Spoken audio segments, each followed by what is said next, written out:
ทัวร์ทูฟิตวันนี้เขาจะพาทุกคนมาเที่ยว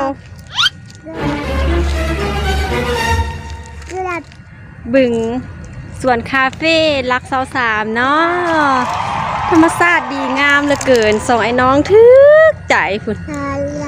มีบอลให้อ้ายแลนลินเต็มที่เลยอันนี้มีความสุขม่วนวะลึกนั่นน่ะลึกโอ้ล่ะม่วนนะบับเห็นบับที่สวนคาเฟ่มีบับเด้อบับก็คือทุกตัวอย่างกับบับหมดเลยนี่ธรรมชาติดีงามพามาเบิ่งห้วยมีเสียงฮานพร้อมอู้เสียงฮานมีพักแหมมีบึงอีกนะนิวน้องดูนี่งามเด้คักบ่ลูกงามเนาะงามบ่งามบ่งามบ่งามเนาะงามงามอันนี้ว่าแล้วงาม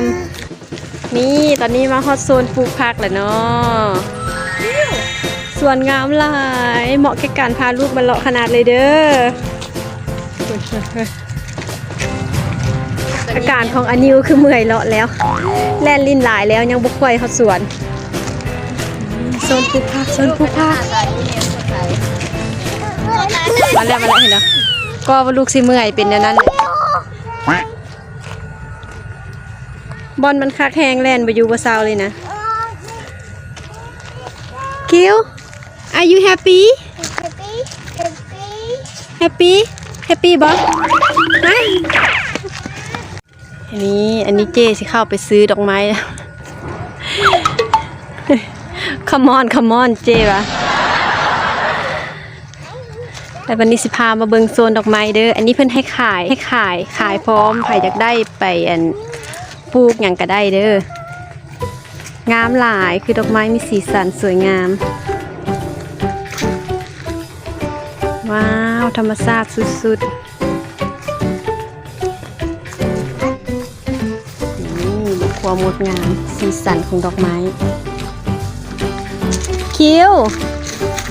where are you going คิวเอ้ย what is that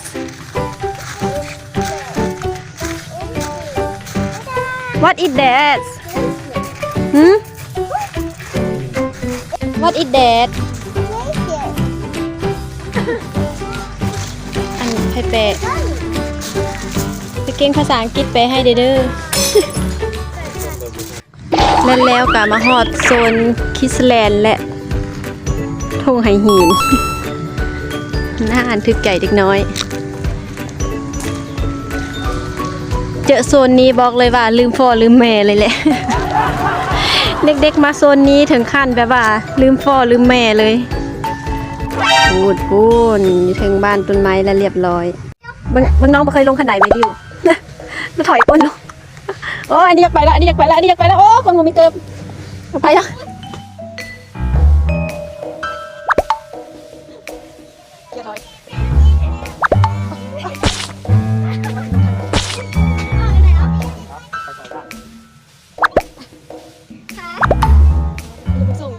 ้วไปแล้ว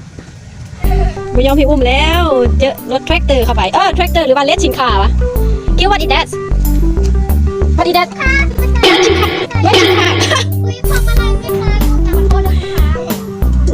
คิวพาน้องสิงคิวไปไหมสวยกันครับจริงไหมน้องมาครับสวยกันจริงไหมรู้ว่าสามัคคีกันอยู่ใดบ่ได้ตีกันใด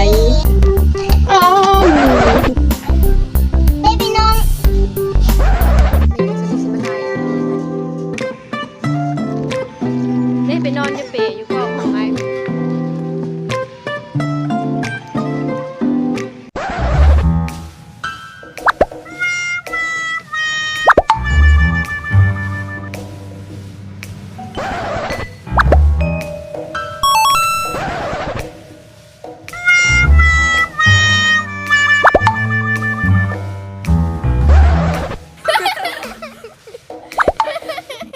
ตอนนี้เขา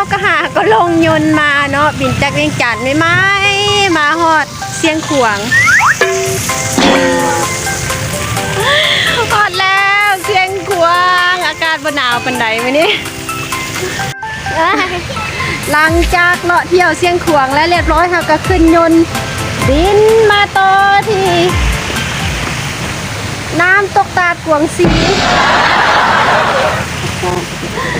โอ้ยอยู่งามเห็นธรรมชาติงามหลายอันนี้เป็นสุขภาพอันนี้มีน้ำห้วย ขาไปจุ่มน้ำมาได้ขนาดเกือบเปียก อันมีคนเกลือเปียกมีคนก้อคดีว้าวสิขึ้นว้าวสิไกลขึ้นเตะเตะเอาเต้นพร้อมพาทัวร์จะทัวร์ถึงอันนี้คือทัวร์แอดเวนเจอร์ตื่นเต้นเลยจังหน่อยนิ้วตายโอ้ยลูกสิตกน้ำเลยในระหว่างที่แม่ไทยลูกก็สิตกน้ำแล้วโอ้ยลงไปแล้วไปย่านอย่างเลยเซ็ตไปย่านอย่างเลยสุดท้ายก็หอดเวลากลับแล้วน้ำเดิงรู้สึกยังไงมื้อนี้ จะรู้สึกเมื่อย อ้าวมื้อหน้าบ่มาเนาะ แต่คือการ แม่นวะโอ้มื้อหน้าบ่มาเนาะ แต่ว่า บ๊ายบายนิวบ๊ายบายเด้บ๊ายบายคาเฟ่เด้ บาย